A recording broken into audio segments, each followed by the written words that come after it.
అందరికీ నమస్కారం అండి. మరి ఈరోజు క్లాస్లో భారత జాతీయోద్యమంలో భాగంగా అతివాదులు మితవాదులు చీలికకు గల కారణాలు ఏమిటి, అదేవిధంగా ప్రస్తుతము ఈ వందే మాతర గీతంపై జరుగుతున్నటువంటి వివాదం మీద కొంత డీటెయిల్ ఎక్స్ప్లెనేషన్ అనేది ఇవ్వడం జరుగుతుంది. ముందుగా అతివాదులు మితవాదులు చీలికకు గల కారణాలు ఏమిటి, ఈ క్వశ్చన్ మనం ఒకసారి చూస్తే జనరల్గా మనకి ఆబ్జెక్టివ్ టైప్లో కానీ లేదంటే గ్రూప్ 1 మెయిన్స్కి సంబంధించి కూడా ఇటువంటి ప్రశ్నలు అడగడానికి అవకాశం ఉంది. కాబట్టి యాక్చువల్గా అసలు ఏం జరిగింది అనేటువంటి కంటెంట్ని ఈ క్లాస్లో మీకు ఇవ్వడం జరుగుతుంది. మీ అందరికీ కూడా తెలుసు, భారత జాతీయోద్యమము 1885 నుంచి 1947 మధ్య 3 దశల్లో జరిగింది. అందులో ఒకటి మితవాద దశ 1885 నుంచి 1905 మధ్యలో జరిగింది. అతివాద దశ 1905 నుండి 1920 మధ్య కాలంలో జరిగింది. గాంధీ యుగము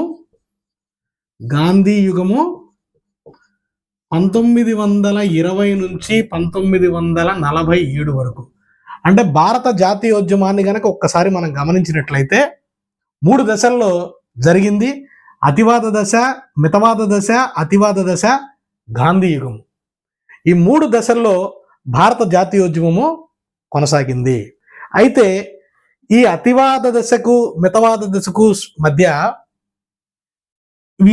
ఈ 2 దశలకి మధ్య చీలిక రావటానికి, ఇద్దరికి మధ్య చీలిక రావటానికి గల కారణం ఏమిటి అని అంటే బెంగాల్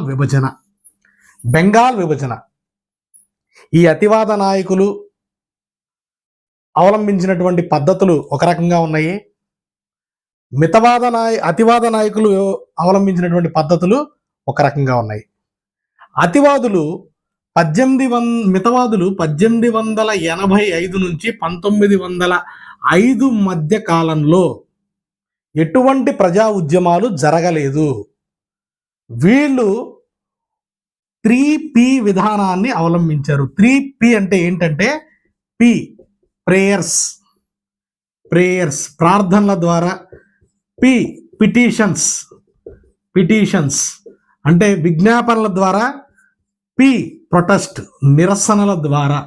అంటే వీళ్ళు బ్రిటిష్ ప్రభుత్వానికి విజ్ఞాపనల ద్వారా, ప్రార్థనల ద్వారా, నిరసనలను తెలియజేయడం ద్వారా వీళ్ళు తమ జాతీయ ఉద్యమాన్ని నడిపించారు అని చెప్పి మనం చెప్పుకోవచ్చు.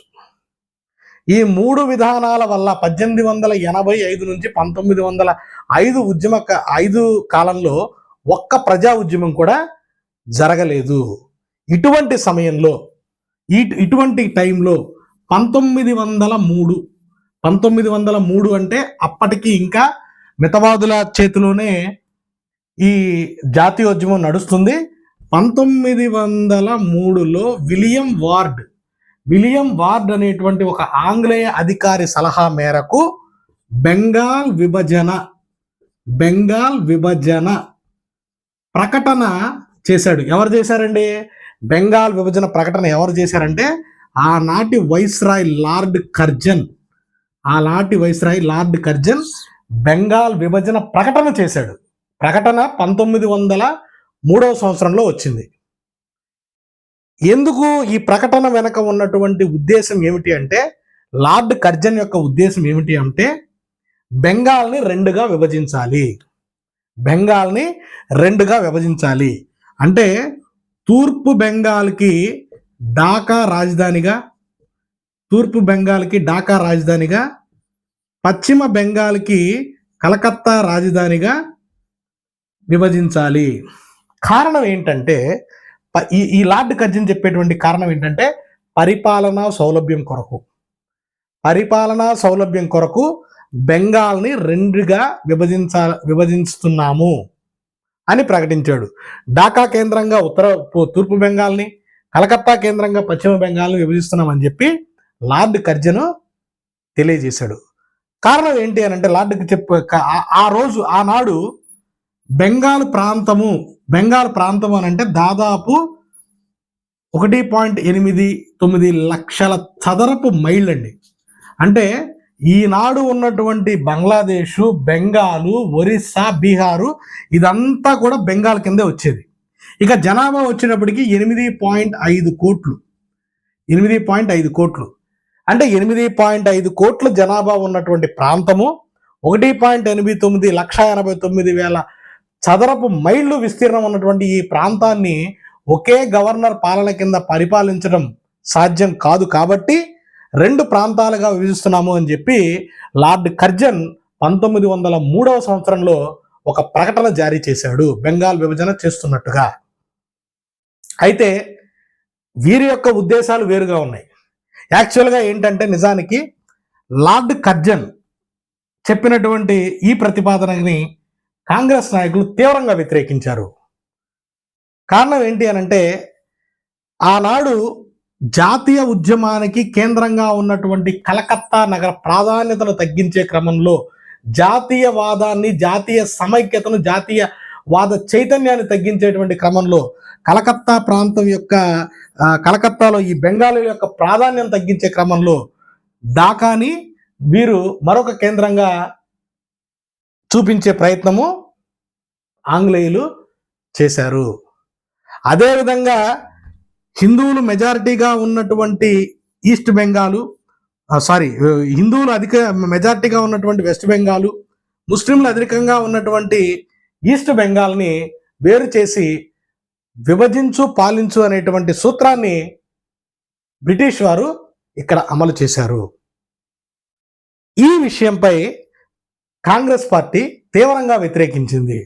మీరు పరిపాలనా సౌలభ్యం పేరుతోటి హిందూ ముస్లింలను వేరు చేసేటువంటి కార్యక్రమం చేస్తున్నారు అని, విభజించు పాలించు అనేటువంటి మీ కుటిల నీతిని ప్రదర్శిస్తున్నారు అనేటువంటి విషయాన్ని కాంగ్రెస్ పార్టీ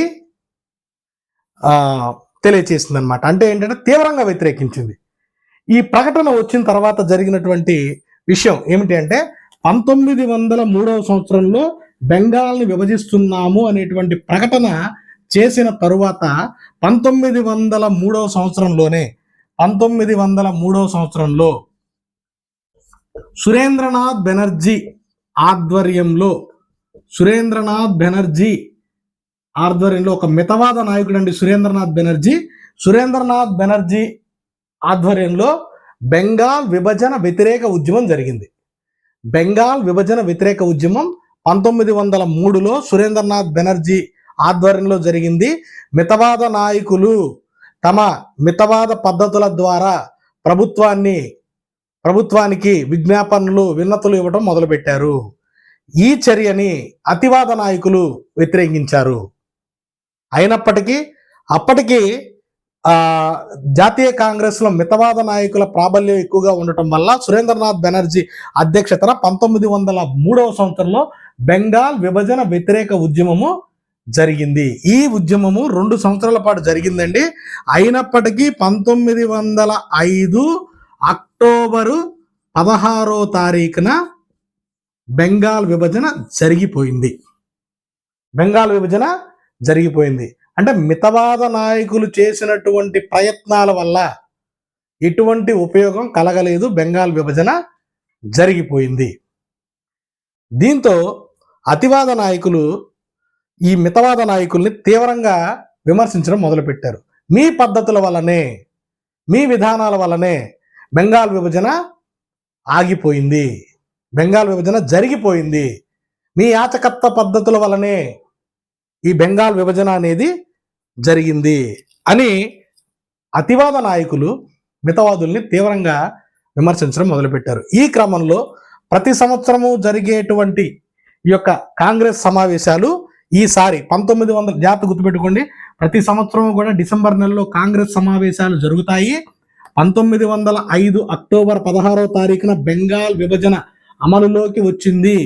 బెంగాల్ విభజన ప్రకటన 1903లో వచ్చింది. బెంగాల్ విభజన అమలు 1905లో జరిగింది. అంటే ఈ మధ్య కాలంలో లార్డ్ కర్జన్ కొన్ని వివాదాల్లో ఇరుక్కోవడం వల్ల ఈ యొక్క విభజన కార్యక్రమం 2 సంవత్సరాలు లేట్ అయింది అంతే. బెంగాల్ విభజన 1905లో అమల్లోకి వచ్చింది. ఈ క్రమంలో 1905లో డిసెంబర్లో కాంగ్రెస్ సమావేశం బెనారస్లో జరిగిందండి. బెనారస్ అంటే వారణాసి, బెనారస్లో జరిగింది. ఈ బెనారస్లో జరిగినటువంటి కాంగ్రెస్ సమావేశానికి గోపాలకృష్ణ గోఖలే అధ్యక్షత వహించాడు. గోపాలకృష్ణ గోఖలే అధ్యక్షత వహించాడు. ఆ సంవత్సరమే అక్టోబర్ 16వ తారీఖున బెంగాల్ విభజన జరిగింది. ఆ సంవత్సరంలో జరిగినటువంటి జాతీయ కాంగ్రెస్ సమావేశానికి గోపాలకృష్ణ గోఖలే మితవాద నాయకుడు అధ్యక్షుడు వహించాడు. ఈ సమావేశంలో అతివాద నాయకుల ఒత్తిడి మేరకు స్వదేశీ తీర్మానము ఆమోదించబడింది. స్వదేశీ తీర్మానము ఆమోదించబడింది. అప్పటి వరకు ఈ అతివాద నాయకులు స్వదేశీని ఆమోదించాలి అని చెప్పినప్పటికీ మితవాద నాయకులు ఆ పద్ధతులను పాటించలేదు. వారి పద్ధతుల్లోనే వాళ్ళు బెంగాల్ విభజన వ్యతిరేక ఉద్యమాన్ని కొనసాగించారు. వారు కొనసాగించినటువంటి పద్ధతుల వల్ల బెంగాల్ విభజన ఆగలేకపోయింది. దీంతో అతివాద నాయకులు తీవ్రంగా పట్టుబట్టడంతో 1905 డిసెంబర్లో బెనారస్ సమావేశంలో స్వదేశీ తీర్మానాన్ని ఆమోదించారు. అంటే కాంగ్రెస్ పార్టీ అధికారికంగా స్వదేశీని ఆమోదిస్తున్నట్టుగా 1905 సమావేశంలో తెలియజేయడం జరిగింది. ఇక తర్వాత 1906 సమావేశం. 1906 సమావేశం కలకత్తాలో జరిగిందండి. కొన్ని చాలా ఇంపార్టెంట్, ఎక్కడ జరిగినాయి అని కొన్ని గుర్తుపెట్టుకోవాలి. 1906 సమావేశం కలకత్తాలో జరిగింది. నిజానికి ఈ సమావేశంలో అధ్యక్ష పదవి కోసం పోటీ జరిగిందండి. అతివాద నాయకులేమో బాల గంగాధర తిలక్ని నిలబెట్టాలని చెప్పి అనుకున్నారు. మితవాద నాయకులేమో ఇవ్వడానికి ఇష్టపడలేదు. ఈ అతివాద నాయకులకి మితవాద నాయకులకి మధ్య ఒక ఘర్షణ వాతావరణం ఏర్పడింది. దీంతో ఈ ఘర్షణను నివారించే క్రమంలో దాదాబాయ్ నౌరోజీ అధ్యక్ష పదవిని చేపట్టాలని కోరడం జరిగింది. ఈయన దాదాబాయ్ నౌరోజీ అంటే grand old man of India. అతివాద నాయకులకి మితవాద నాయకులకి ఈయనంటే చాలా గౌరవము. One of the Indian National Congress founder. అంత పెద్ద దిగ్గజం వచ్చి అధ్యక్ష పదవి చేస్తాను అని అడిగినప్పుడు అతివాద నాయకులు మితవాద నాయకులు సైలెంట్ అయిపోయారండి. దీంతో 1906 కలకత్తా సమావేశానికి దాదాబాయ్ నౌరోజీ అధ్యక్షత వహించాడు. దాదాబాయ్ నౌరోజీ అధ్యక్షత వహించి 1 సంవత్సరం పాటు ఈ యొక్క చీలికని పోస్ట్ పోన్ చేయగలిగాడు. అంతే. అంటే చీలిక అనివార్యం.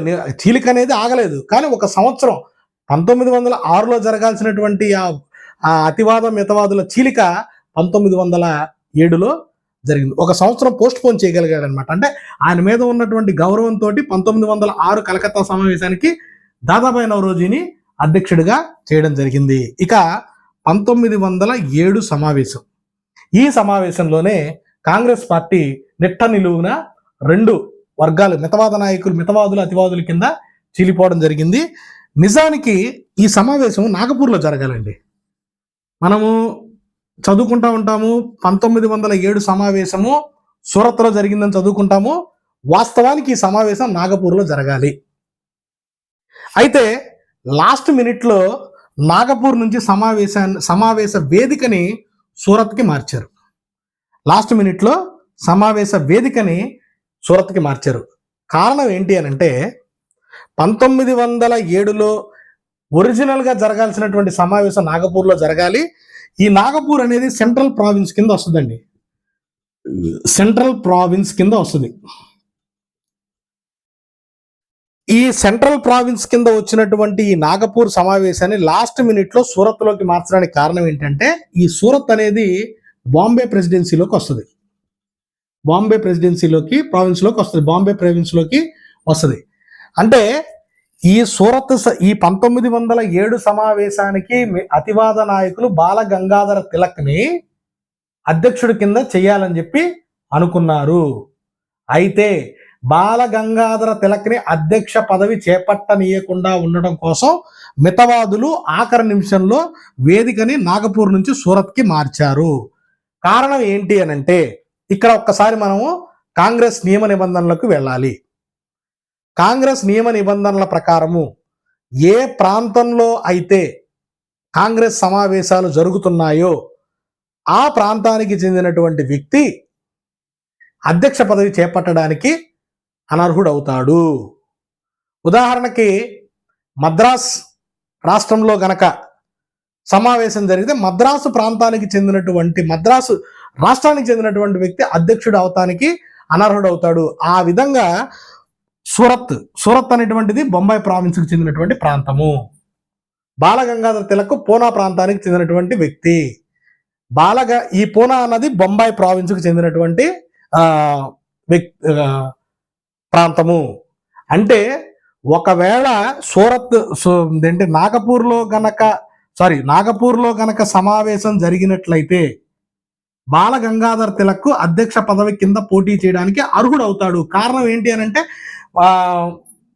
బాలగంగాధర తిలక్ బొంబాయి ప్రావిన్స్కి చెందినటువంటి వ్యక్తి. సెంట్రల్ ప్రావిన్స్ లో కనుక మీటింగ్ జరిగితే ఇక్కడ బాలగంగాధర తిలక్ అధ్యక్షుడి కింద పోటీ చేయడానికి అర్హత సంపాదిస్తాడు. అదే సమావేశం కనుక బొంబాయి ప్రావిన్స్ లో కనుక జరిగితే బాలగంగాధర తిలక్ అనర్హుడవుతాడు. ఈ కారణం చేత లాస్ట్ మినిట్ లో సమావేశాన్ని నాగపూర్ నుంచి సూరత్కి మార్చడం జరిగింది. ఈ సమావేశంలో దీంతో అతివాద నాయకులు అడిగారు మితవాద నాయకుల్ని, మీరు లాస్ట్ మినిట్ లో ఎందుకు సమావేశం యొక్క వెన్యూని అంటే వేదికను ఎందుకు మార్చాల్సి వచ్చింది అంటే దానికి మితవాద నాయకులు చెప్పినటువంటి సమాధానం అది కార్యవర్గం ఆఖరులో తీసుకున్నటువంటి నిర్ణయం అని చెప్పింది. అంటే అది పూర్తిగా కార్యవర్గం యొక్క సమష్టి నిర్ణయము అని చెప్పి మితవాద నాయకులు చెప్పడం జరిగింది. దీంతో అప్పటి వరకు భావఘర్షణతో ఉన్నటువంటి అతివాద నాయకులు మితవాద నాయకులు భౌతిక ఘర్షణకు దిగారు.